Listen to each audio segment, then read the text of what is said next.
So, ayan guys, may gagawin tayo rito. Nagdala ng Predator. Predator Helios 300. So, ayan. No power. Check muna natin yung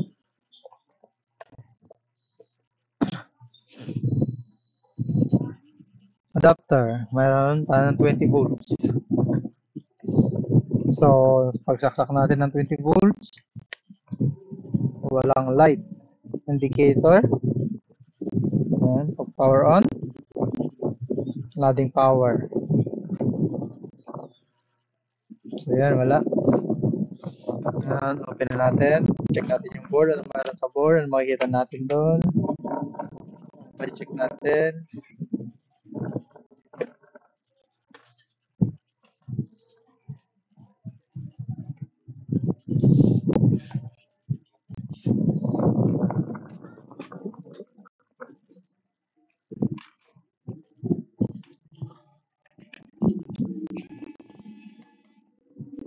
Ang ganda pa nitong Helios na to. Bagong bago pa. Ang ganda. Na nakalagay dito is 2020 lang. 2020. Dito 4 years pa lang siya. Patay na. Ayan talaga. Pero karamihan kasi ng issue nito is karamihan ng issue ng mga gaming laptop lalo pa sa dito. PCH. PCH issue. Check natin. Buksan na natin. Open natin dito. Dito lang yan. Yo.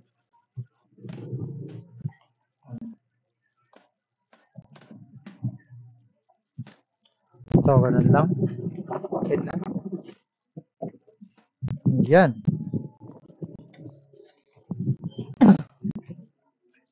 Bali ito, story nito, sabi ng customer, dinala niya sa ibang shop. Then, sabi ng shop, sabi sa ibang shop, iba ng technician, sabi nila is PCH. Yun ang sabi. Ngayon, check natin kung PCH. Kung tama nga ba ang hula. Using, ito? Using multi-tester. Connectivity mode. Yan. The diode mode o beep mode. Yan. So, malaki yung posibilidad. Ito nga yung issue natin. Kasi shorted yung 3.3 natin. Yun agad. Shorted na yung 3.3. Ngayon, malalaman natin yung dito. Confirmation.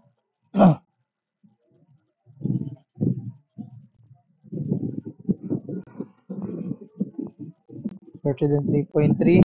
Shorted din bang ano natin, main rail. So, hindi shorted yung main rail natin. 3.3 lang. Possible, ano talaga, PCH ang issue.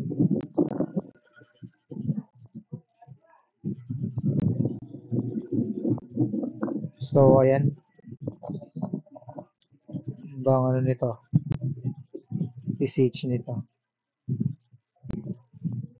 SRGAU.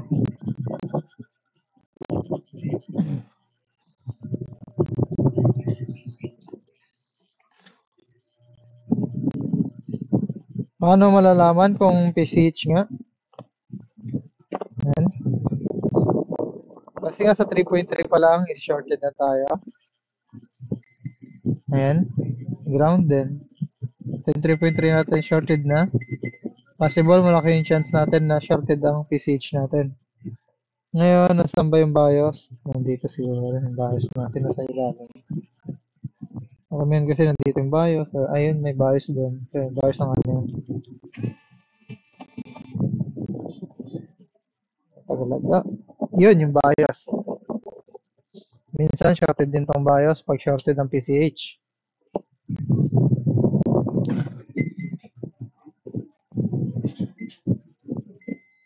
So, shorted.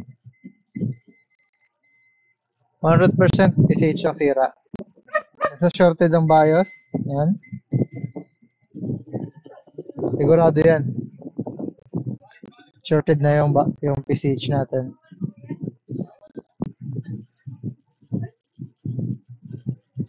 So, wala tayo ibang gagawin dito. Hindi na natin papakialaman. Kasi 100% shorted yung BIOS natin. At saka makikita natin dito. Tingnan natin. Ayun, parang may nakita ko. Ayun. May sunog yung ayan oh. May sunog yung ano niya. Yung PCH niya. Lapit natin. Para matitigan. Lapit natin. Lakay natin konti. Yung video natin.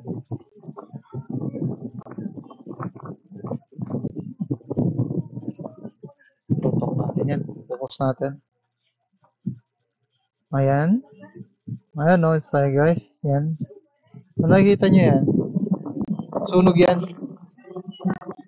Ayan. Sunog yan. Saka tignan nyo may bukol yan. May bukol na yan. Ibig sabihin pumutok na yan sa ilalim. Ayan o. Oh. Pumutok na yan. Tingnan natin naman yun. Ano, may bukol. Kita niya yung bukol na yan.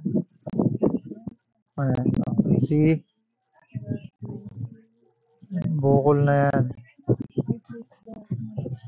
Wala na yan. Patay na yan. Kaya patay na itong natin. PCH. Kasi nga yung bukol na yan. Yun na yung sunog sa ilalim. Pumutok yan. Malamang.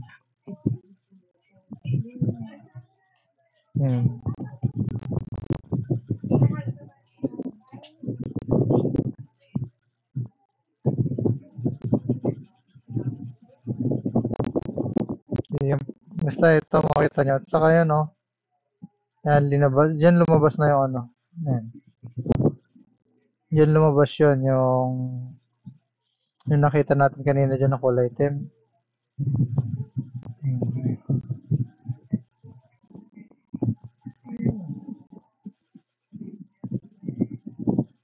Oh. Ayan. Ayan, kita nyo, parang may butas yan sigurado yun. Butas yan o yan. Yan lumabas yun. LED na yan, LED yun. Lumabas na yan, tanggal natin dito. LED yun, lumabas na dyan. Kasi sobrang init na. Pumutok.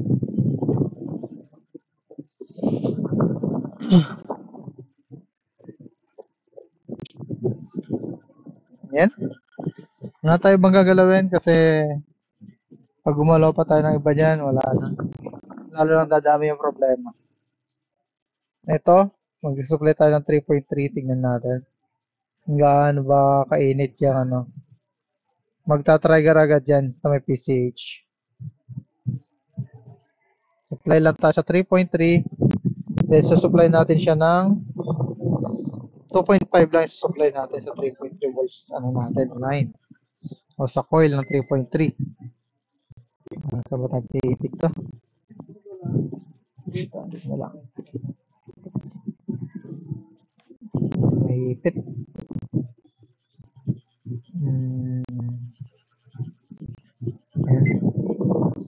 Ito. Supply natin ng sorry. Pati lalagay ito maganda. Tatanggal. Ito. Ito. Pakita ko sa inyo na nag-iinit talaga yan.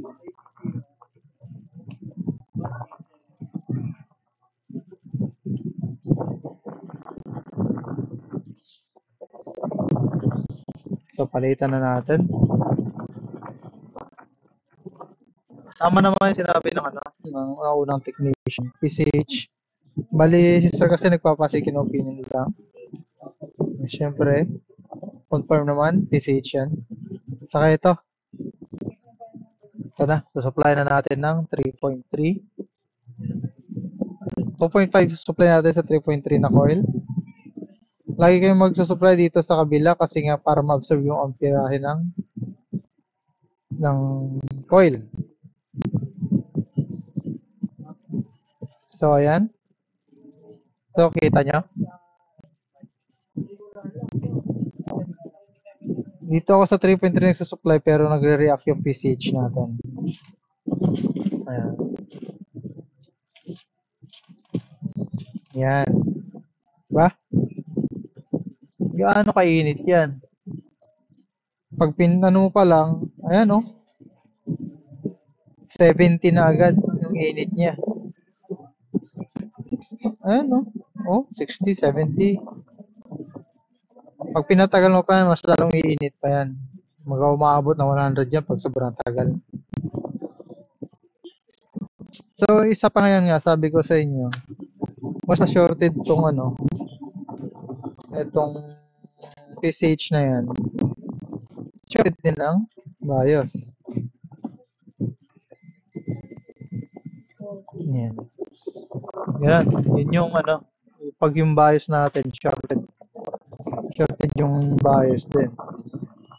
Siyempre, yung supply ng BIOS is nasa pin 8.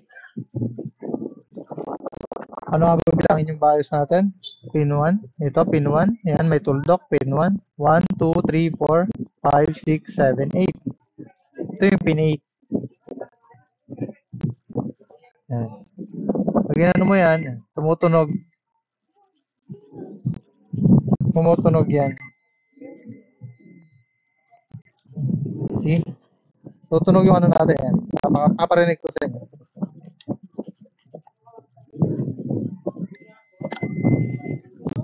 Tutunog yan. Kasi nga, short tunog na siya. So, yun lang guys. Confirm, PCH, PCH issue.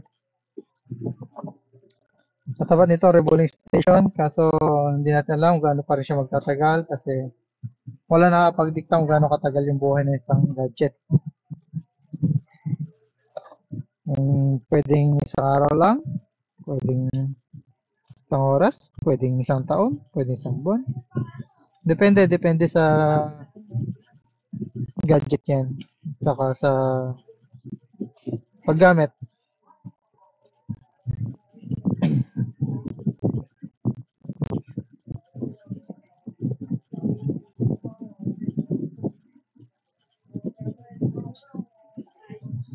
At saka to, bakit nakatanggal to? Ba't natatanggal to? Oh? Tanggal ba to ng unang mo?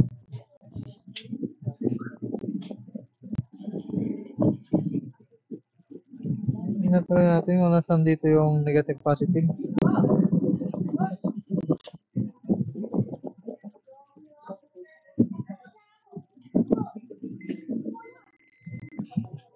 So, ayun. Yan yung positive. Yan yung negative.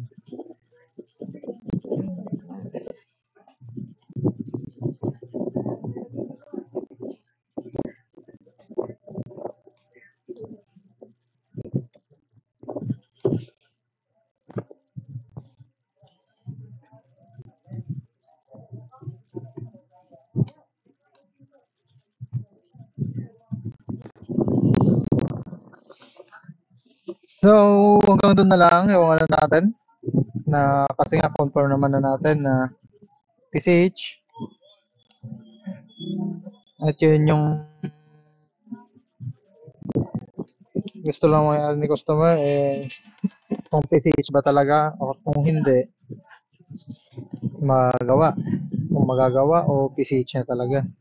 Yan, PCH na yung problema niya. So, kailangan palitan yung PCH revolving station natin. Hindi naman siya manual kaso medyo mahirap mag-revolve. Basta revolving.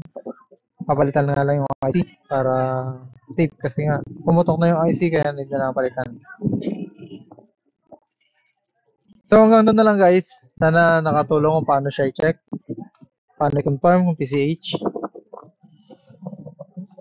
Thank you. Next time again.